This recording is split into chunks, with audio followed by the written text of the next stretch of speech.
What if the wealth of some of the most influential American dynasties was not built on innovation or brilliance, but on the quiet collapse of nations pushed into debt and desperation? This question forces us to confront a hidden architecture of power that rarely appears in mainstream discussions about global economics. When we hear about national bankruptcy, sovereign default, or collapsing currencies, we imagine chaos, fear, and instability. Yet, in the shadows of these crises, a parallel story has always unfolded, one where strategic families mastered the cycles of debt, turning the misfortune of entire nations into expanding private empires.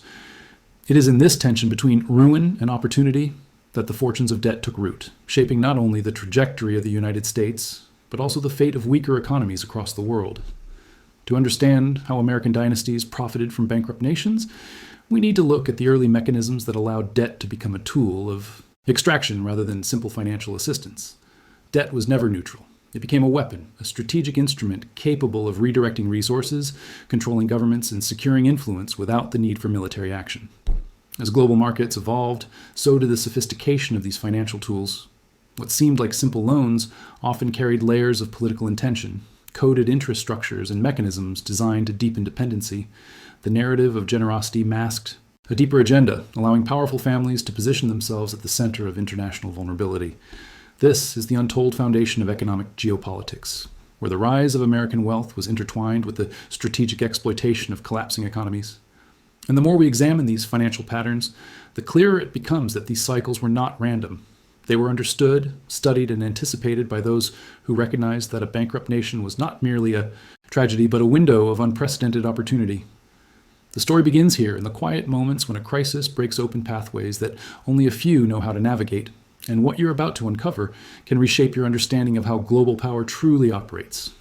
You can share your thoughts in the comments. Tell me if you have ever noticed these patterns before. Leave a like to support this conversation, and check if you are already subscribed to the channel, because staying connected to this content might help you see the world with new eyes as we move forward into the next part of this narrative.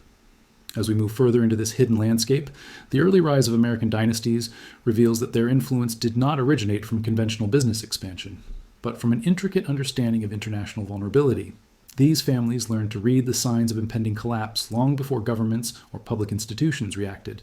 By observing currency, devaluations, resource shortages, political instability, and the shifting alliances behind global trade, they identified patterns that repeated across continents. What looked like isolated national failures were in fact predictable cycles of debt distress, offering openings for those who knew how to position themselves at the right moment. This ability to anticipate collapse was not luck, but strategy, a form of economic intelligence that shaped the foundation of their fortunes. In the Odious 19th and early 20th centuries, as empires weakened and newly formed nations struggled to stabilize their finances, these dynasties stepped in under the appearance of providing support. Yet the support came with conditions that ensured long-term dependence. High interest structures, control over customs revenue, influence over national banks, and guaranteed access to natural resources turned simple loans into instruments of domination. Nations that believed they were receiving a lifeline were unknowingly signing away leverage that would take generations to recover. The more fragile the government, the easier it became to embed these mechanisms, transforming the bankruptcy of a nation into a steady stream of wealth flowing into private American hands.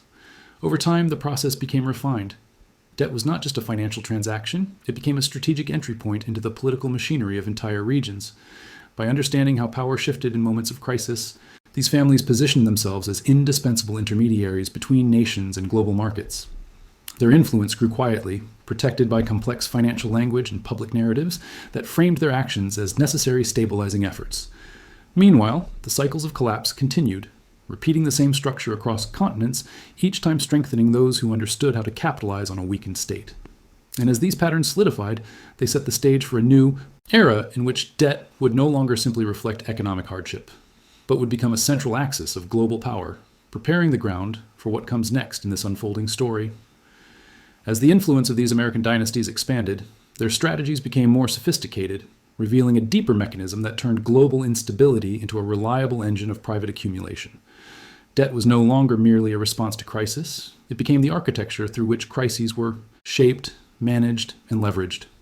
Sovereign defaults, currency collapses, and fiscal breakdowns created the perfect environment for financial actors who understood how to intervene not as rescuers, but as designers of the next phase of control. Their advantage came from information asymmetry. While nations were overwhelmed by internal turmoil, these families relied on networks that spanned markets, political institutions, and international trade, giving them foresight into movements that others could not see until it was too late. This mechanism operated like a quiet algorithm inside global capitalism. When a nation struggled under mounting obligations, the first signs appeared in its currency markets and bond valuations. These dynasties monitored every shift, waiting for the precise moment when uncertainty peaked, but before restructuring negotiations began. At that point, distressed debt could be acquired at extreme discounts, turning the misfortune of a government into a profitable asset. What was framed publicly as speculative risk was, in reality, calculated opportunity supported by a deep understanding of historical repetition. Nations facing collapse followed similar patterns, and families who mastered these cycles could predict outcomes with remarkable accuracy. Once the debt was secured, the power dynamic changed. These financial elites were not merely creditors. They became participants in shaping the trajectory of the nation itself. Economic reforms, trade, conditions, asset privatization, and currency stabilization programs were often influenced by those who held the leverage. Even when operating behind banks or international institutions, their fingerprints remained on the decisions that redirected national wealth outward. Over time, this system created a paradox in which the collapse of an economy produced greater stability for the fortunes built upon it. The more predictable the distress cycles became, the more these dynasties thrived, reinforcing the idea that global crises were not random fractures, but recurring structures waiting to be exploited. And as this pattern deepened, it prepared the ground for a new phase, where national debt would evolve into something far more powerful and far more consequential, guiding us toward the next layer of this hidden story. As national debt evolved from a burden into a commodity, the transformation reshaped the very structure of global power. No longer simply a marker of economic weakness, sovereign debt became a tradable instrument capable of generating extraordinary returns for those who understood its hidden mechanics. When a nation faltered, its obligations were dissected, repackaged, and sold across financial markets, turning the instability of millions into an asset class that enriched a select few. For the dynasties positioned at the heart of international finance, this shift opened a new era in which the failures of states created predictable streams of wealth. Debt was no longer a temporary imbalance. It became an enduring product, structured to yield profit, even as nations struggled to regain their footing. This new financial reality emerged alongside a growing sophistication in how crises were interpreted and used. International institutions, bond markets, and rating agencies played pivotal roles in shaping perceptions of risk, but behind those labels and classifications stood the individuals and families who had long studied the patterns of geopolitical decline. They recognized that debt could be leveraged not only for financial gain, but for influence over strategic sectors such as energy, infrastructure, and resources. When countries negotiated restructuring agreements, concessions often reached far beyond interest rates. Ports, mines, railways, and even central banking functions became bargaining chips in a process controlled by those who held the upper hand. The public narrative framed these interventions as necessary for stabilization, but beneath that narrative was a structured system that consolidated power with remarkable precision. Over time, this created a dual economy, one visible, driven by public policy and national interest, and another invisible, shaped by private actors who navigated the global markets with long-term vision. Dynasties that mastered the trade of distressed debt found themselves influencing not only financial outcomes, but political ones.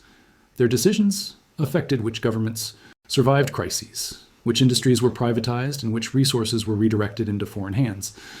What appeared to be financial recovery was, in many cases, a transfer of control orchestrated through the infrastructure of debt commodification.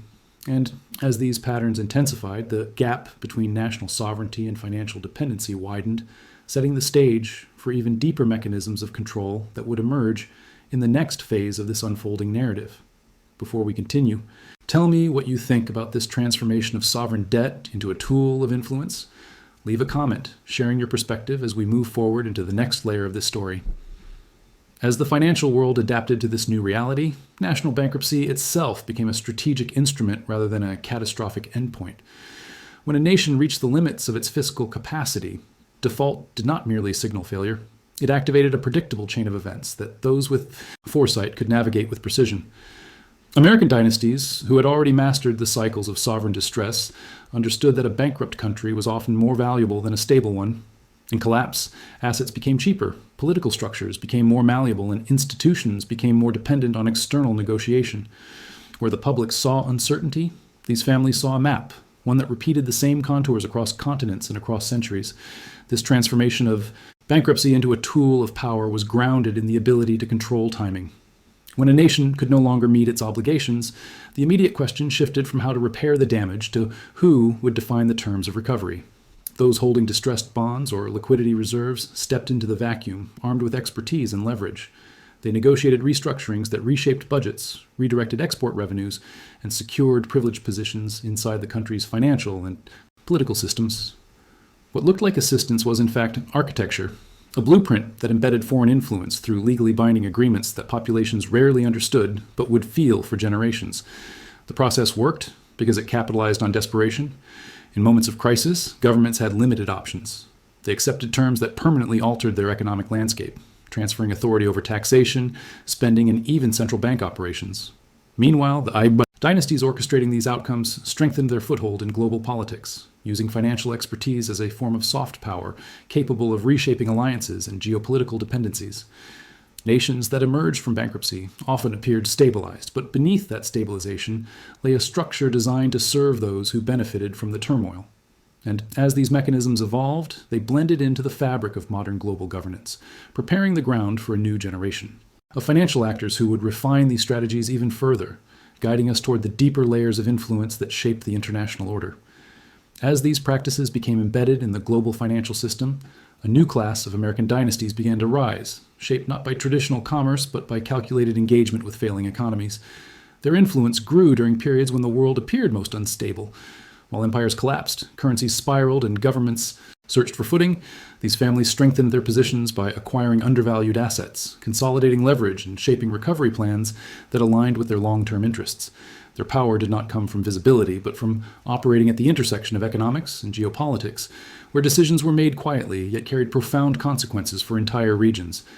These dynasties understood that wealth accumulation was not simply a matter of capital, but of timing and information. By tracking the early indicators of fiscal decay, observing shifts in commodity prices, and monitoring diplomatic tensions, they recognized when a nation was approaching the threshold of vulnerability. Rather than avoiding fragile markets, they moved toward them, using strategic patience to position themselves as indispensable partners in reconstruction. Their presence was often framed as stabilization, but in reality, it ensured that economic recovery reinforced their own expanding influence. What seemed like philanthropy or international cooperation was frequently an orchestrated intervention designed to create new dependencies. Over time, their networks grew into complex webs connecting banks, advisory firms, political elites, and international institutions. These relationships allowed them to guide policy outcomes from behind the scenes, shaping how debt was issued, restructured, or enforced. Their decisions influenced interest rates, privatization programs, and foreign investment regulations, often determining which industries would flourish and which would collapse. As a result, nations emerging from crises found themselves tied to long-term arrangements that concentrated power far beyond their borders. The dynasties who engineered these outcomes became architects of a global order in which economic fragility was not merely tolerated but anticipated, a recurring cycle that sustained their dominance. Their rise illustrates a deeper truth. Global finance is not governed solely by markets, but by actors who understand how to navigate the currents of decline. As these families expanded their reach, they blurred the line between economic strategy and political maneuvering, creating a system in which national recovery and private opportunity were intertwined. And as this structure solidified, it opened the path to even more subtle forms of influence, where shaping the narrative around economic crises became as powerful as controlling the crises themselves, preparing us for the next layer of this evolving story. As these dynasties deepened their reach into the financial machinery of destabilized nations, they began to understand that controlling the narrative surrounding a crisis was nearly as important as controlling the financial tools used to manage it. Public perception shaped political reactions, influenced investor behavior, and determined how international institutions responded. If a collapse could be framed as the inevitable consequence of mismanagement, the pathway for external intervention appeared justified. If it was portrayed as a sudden and unavoidable disaster, then extraordinary measures seemed necessary. In both cases, the narrative helped legitimize strategies that redirected wealth and authority into the hands of those who had already positioned themselves to benefit. Through media networks, advisory circles, and academic institutions, these families exerted subtle pressure on how economic events were interpreted. Reports emphasizing structural failure created urgency. Analyses focusing on technical inefficiencies minimized the role of foreign influence. Every storyline served a purpose, guiding populations toward accepting policies that favored creditors, investors, and private actors far removed from the realities inside the collapsing nation. This manipulation of interpretation shaped not only immediate responses, but long-term policy directions, embedding external priorities into national decision-making. The power lay not in overt declarations, but in framing the options so that governments believed they had no alternatives. This strategic control extended into diplomatic arenas as well. As countries negotiated rescue packages, restructuring terms, or emergency loans, the narrative environment influenced which demands seemed reasonable and which seemed extreme. If the public believed that a crisis resulted from internal failures, harsh austerity measures were more easily accepted. If the responsibility was framed as global contagion, then sweeping economic reforms appeared necessary. In either case, the dynasties influencing these narratives ensured that their preferred outcomes aligned with the broader architecture of international dependency they had spent decades refining. Over time, this ability to shape interpretation created a feedback loop. The more influence they gained, the more their perspectives were treated as authoritative, and the more their proposed solutions were adopted. This reinforced the very conditions that allowed them to thrive: cycles of instability, predictable economic downturns, and governments desperate for guidance. By controlling not only the mechanisms of debt, but the meaning assigned to it, they secured a level of power that extended far beyond balance sheets, preparing the ground for the deeper global patterns that would emerge next. Before we continue, share in the comments how you see the role of narrative in shaping economic outcomes and whether these patterns feel familiar when you look at global events unfolding today. As the patterns of manipulation became more entrenched, the cycles of collapse themselves began to take on a predictable rhythm. Nations entered crises for different reasons: political instability, commodity shocks, war, mismanagement. Yet the outcomes followed remarkably similar trajectories. Debt expanded beyond control, foreign investors withdrew, currencies devalued, and institutions fractured under the pressure of social tension. What differed from one collapse to the next was not the structure of the crisis, but who understood how to extract value from it. The dynasties that had studied these cycles recognized that the repetition was not accidental. It reflected deeper vulnerabilities embedded in the global economy, vulnerabilities they had learned to navigate with precision. This repetition allowed them to refine their strategies over decades. By analyzing historical collapses, they identified the pressure points that determined whether a nation would recover quickly or remain trapped in dependency. Control of natural resources, currency exposure, political fragmentation, and reliance on foreign markets were all variables in a larger equation. As they mastered this equation, they developed an almost predictive sense of when a nation was about to enter the downward spiral. They anticipated social unrest, leadership changes, and policy mistakes long before they became visible to the global public. This foresight gave them unparalleled advantage, allowing them to secure positions that would be impossible once the crisis fully unfolded. The deeper the cycles repeated, the more the global economy began to resemble an interconnected network of vulnerabilities, rather than a collection of independent nations. A crisis in one region triggered tension in another, creating opportunities for those able to operate across borders. Dynasties with international reach could shift capital, restructure holdings, and reposition themselves in advance of the next downturn. Their strategies evolved from reacting to crises to preparing for them, even shaping conditions that made collapse more likely. In a world where financial instability flowed through global markets like a current, they learned to surf the waves rather than be swept away by them. This mastery of repetition created a new form of power, the ability to interpret, anticipate, and exploit global fragility. And while governments struggled to manage the immediate consequences of economic decline, these families looked beyond the surface, tracing the deeper structural forces that kept the cycles alive.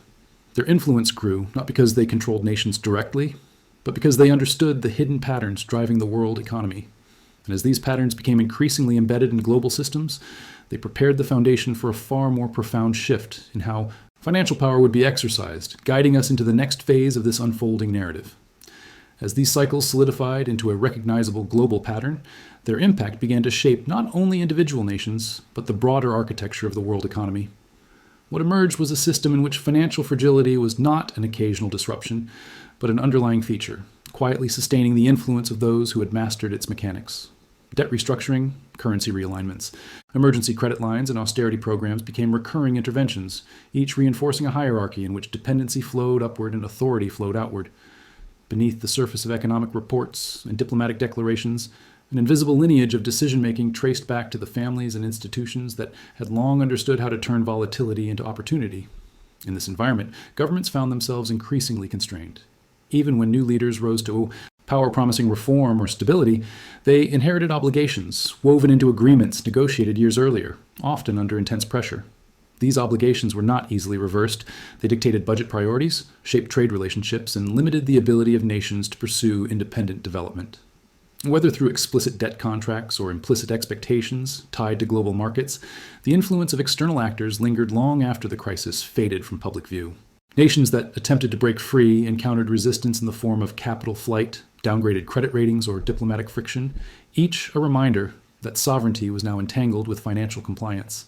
Meanwhile, the dynasties operating at the center of these networks strengthened their position by expanding into emerging markets, technology sectors, and global commodities. Their interests diversified, but the foundation of their power remained rooted in the ability to anticipate and navigate economic vulnerability. They invested in data analysis, geopolitical forecasting, and private intelligence, building frameworks that allowed them to detect early signs of instability long before they became visible in public indicators. This informational advantage created a widening gap between those who experienced crises and those who profited from them. The result was a global landscape in which economic distress became a resource, and financial collapse became an opportunity to deepen influence rather than retreat from risk. As these dynamics intensified, the world economy evolved into a system where the past continually resurfaced in new forms. Old patterns reappeared in emerging regions, familiar scripts played out under modern institutions, and the legacies of previous crises resurfaced in updated mechanisms of control. Every cycle left behind structural imbalances that fed the next, creating a chain of dependency that stretched across generations. And, within this chain, the same actors consistently emerged stronger, their reach extending through markets, policies, and international agreements. This silent continuity prepared the pathway for the final piece of the story, where the accumulated influence of these dynasties reveals its most enduring consequences and the future implications hidden within these centuries-old patterns. As these long-standing patterns converged, the true legacy of debt-based influence became visible not in any single nation, but in the global order shaped by centuries of financial intervention. The fortunes accumulated through bankrupt economies had evolved into vast networks of ownership, control, and silent authority. What began as opportunistic engagement with struggling nations had grown into a structural force that shaped international policy, dictated terms of development, and influenced the direction of entire regions. The power of these dynasties no longer relied solely on lending or restructuring. It extended into technology, infrastructure, energy, digital surveillance, and even the institutions responsible for defining economic stability itself. Their fingerprints appeared in decisions made far from public scrutiny, woven into agreements that determined how nations accessed capital and how global markets reacted to uncertainty. This new phase of influence reflected the culmination of lessons learned across generations. The families who once navigated the collapse of empires now operated in a world where financial architecture transcended borders. They positioned themselves inside regulatory bodies, multinational corporations, and advisory councils, allowing them to shape the frameworks within which economies rose or fell. The same patterns that once unfolded in isolated crises now flowed through a connected global system, where shocks in one region could be redirected, amplified, or dampened, depending on the interests of those who understood how to maneuver. Within its complexity, their advantage was not merely historical insight, but the capacity to turn that insight into a guiding force for the future. And while nations continued to navigate cycles of growth and decline, the underlying structure rarely shifted. The influence built through centuries of distressed debt remained embedded in the foundations of global finance, revealing a world where the most significant decisions often occurred beyond democratic oversight. Yet understanding these patterns does more than expose hidden dynamics. It creates the possibility of recognizing how power is distributed, how narratives are shaped, and how economic choices reverberate across borders. Reaching this point in the story marks an invitation to see the broader landscape, to recognize that the forces shaping prosperity or decline are not random, but part of a long chain of intentional design stretching across generations. If you arrived here, leave a comment saying this message was for me, so I know you followed the entire journey. And if this exploration expanded your perspective, consider subscribing to stay connected to the stories that shape our world, and leave a like to strengthen the space where we uncover what often remains hidden. There is another video waiting that deepens these ideas and connects the patterns we traced here to the forces shaping the next chapter of global transformation. You can continue with me there.